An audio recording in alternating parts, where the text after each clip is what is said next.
Shalom, selamat pagi jemaat yang dikasihi dan diberkati oleh Tuhan. Kita akan berdoa untuk membaca kebenaran firman Tuhan yang menjadi dasar di dalam kita menjalani hidup hari ini. Mari kita berdoa. Bapa Surgawi, terima kasih untuk napas hidup dan keselamatan yang Tuhan berikan kepada kami. Terima kasih untuk kasih, kebaikan-Mu, kemurahan-Mu, karunia-Mu Bu, untuk kami. Pagi hari ini Tuhan, kami ada karena Tuhan dan kami akan menjalaninya bersama dengan Tuhan. Oleh karena itu Tuhan, pembacaan firman Tuhan akan menjadi bagian daripada kami untuk memperlengkapi kami untuk dapat memaknai kehidupan di hari ini seturut kehendak-Mu. Kami sambut pembacaan dan pemberitaan firman Tuhan di dalam nama Tuhan Yesus Kristus. Amin. Kejadian pasal 1 ayat 26 dan ayatnya yang ke-27. Firman Tuhan demikian. Berfirmanlah Allah, baiklah kita menjadikan manusia menurut gambar dan rupa kita, supaya mereka berkuasa atas ikan-ikan di laut dan burung-burung di udara, dan atas ternak dan atas seluruh bumi, dan atas segala binatang melata yang merayap di bumi. Maka Allah menciptakan manusia itu menurut gambarnya, menurut gambar Allah diciptakannya dia, laki-laki dan perempuan diciptakannya mereka. Bapak Ibu jemaat yang dikasihi dan diberkati oleh Tuhan, ada dua tujuan utama ketika Allah menciptakan manusia. Yang pertama, supaya manusia itu menikmati hubungannya dengan Allah. Itu bisa kita lihat dan tersirat dalam pembacaan kita dalam ayatnya yang ke-26.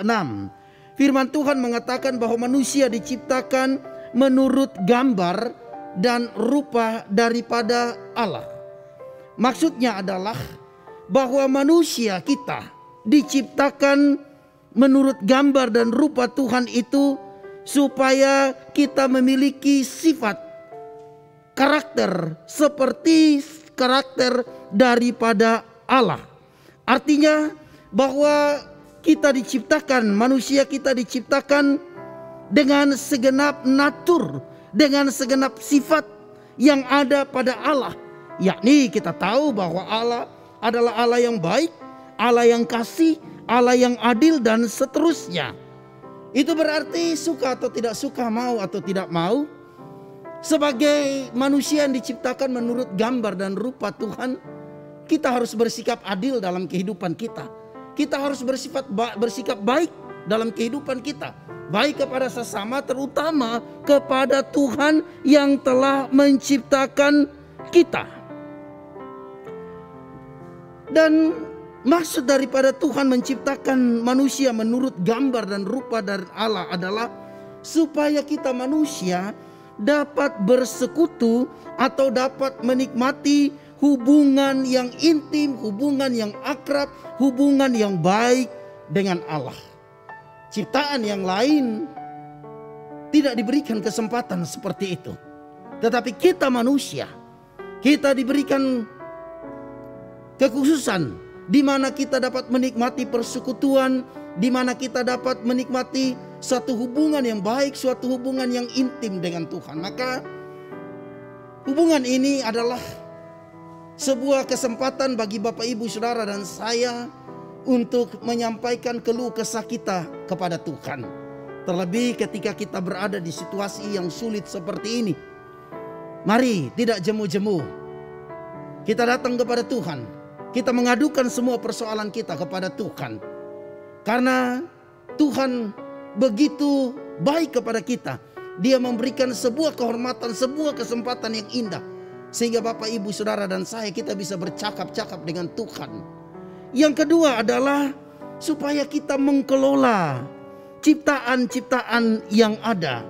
Di dalam ayatnya yang ke-26 bagian terakhir juga dikatakan supaya kita berkuasa.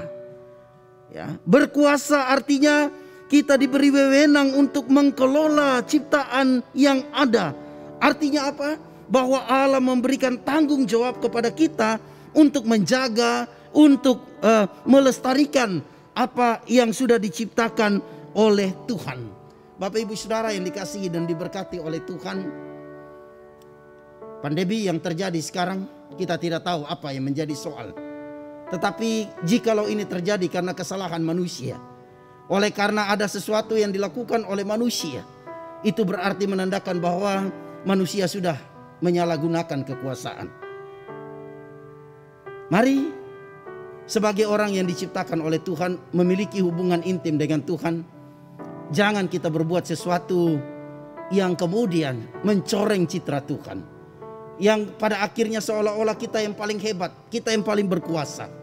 Ingat, kita diciptakan oleh Tuhan dengan tujuan yang mulia, supaya kita memiliki persekutuan yang intim dengan Tuhan. Tetapi lebih daripada itu juga, supaya kita dapat mengelola apa yang telah diciptakan oleh Tuhan ini dengan sebaik-baiknya.